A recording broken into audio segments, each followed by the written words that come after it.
C'est le 22 mai prochain que se déroulera le concours Eurovision de la chanson, un événement international qui, comme chaque année, sera diffusé sur France 2. Cette année, le concours aura lieu avec ou sans public. Mais avant de savoir si nous aurons la chance de gagner ou non ce concours, la première étape est d'abord de désigner notre représentant. C'est la raison pour laquelle l'émission Eurovision France C'est vous qui décidez a été créée. Ne partez pas sans moi, laissez-moi vous suivre. 17 candidats vont donc s'affronter pour tenter de convaincre le public qu'ils sont les meilleurs pour faire briller les couleurs de la France dans ce concours européen. Parmi eux, on retrouve 8 artistes solos, 3 duos et un trio. Mais le public n'est pas seul juge. En effet, des célébrités formeront également un jury qui aidera le choix du candidat désigné. Un jury qui sera présidé par Amir, candidat à l'Eurovision en 2016 avec sa chanson J'ai cherché.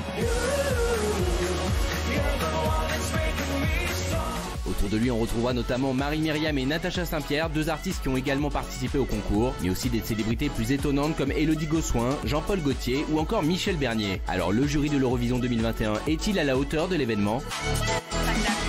Ah ouais. Le jury de l'Eurovision est-il à la hauteur de l'événement? Visiblement, oui. En même temps, vu comme ça, ça a l'air très très bien. Écoutez, ça donne envie et puis je suis contente surtout que cette émission qui marche un peu dans les pas de Destination Eurovision, vous vous en souvenez, qui avait notamment révélé Bilal Hassani, Madame Monsieur et tout. Donc enfin, de nouveau, les gens pourront choisir un jury très sympathique, très feel good, très éclectique, qu'on n'a pas l'habitude de voir dans ce genre d'exercice, puisqu'ils viennent pas de la scène musicale pour tous, mais ça donne envie. Vous savez qui a produit la première émission de sélection de l'Eurovision? C'était vous? Présentée par Michel Drucker. C'était vous? Non. Mais non. Vous avez tout fait. Et vous aviez gagné combien? Toujours copié, jamais égalé. Voilà. C'est pour ça qu'il n'y en a eu qu'une d'ailleurs. Absolument. Alors, je vous confirme, ça a été un four total. Voilà. Oui, on a fait des petits dièles, etc. Vous en aviez trop fait. Voilà, comme d'habitude. Oui, alors Gilles, vous aimez? Alléluia. C'est rare. Moi j'aime bien Amir, j'adore Natacha Saint-Pierre, je trouve que le jury effectivement, il y a des profils différents. Je suis souvent sévère à propos de l'Eurovision, je pense que la France présente des candidats qui sont pas terribles, mais là je crois à ce jury, je crois que le public va faire le bon choix. Cette année pour une fois je suis optimiste. Voilà. Et le duo d'animation me plaît moi. Ah, oui, exactement, parce que Stéphane Bern et Laurence Boccolini, moi là-bas j'étais pas trop pour, mais en fait là je trouve que ça va très bien marcher, ils ont pas trop d'ego l'un avec l'autre, donc ils vont pas trop essayer de se marcher l'un sur l'autre, donc je pense que ça va plutôt bien fonctionner, ça va être une belle édition. C'est un peu le mariage de la carpe et du lapin, mais on a envie de voir. Voilà. Oui, parce que Laurence Boccolini, par exemple, la première chose qu'elle a dite quand elle est arrivée à France Télévisions, c'est « je rêve de présenter l'Eurovision ». Donc elle est hyper motivée. En plus, tous les deux se connaissent depuis plus de 20 ans parce qu'ils étaient à la radio ensemble, ils ont une grande complicité. Donc vraiment, j'y crois à ce duo. Et ils sont contents de le faire, ce qui est quand même un atout. Alors parmi les candidats, on parle beaucoup d'un duo, c'est Pony X. C'est un DJ qui a sur la tête un masque de poney. Comme ça, vous vous dites pourquoi un masque de poney? On n'est pas dans Masked Singer, mais dans l'Eurovision. Et pourtant, ça fonctionne pas mal. Le titre s'appelle Amour fou, je crois. On a un petit extrait à regarder.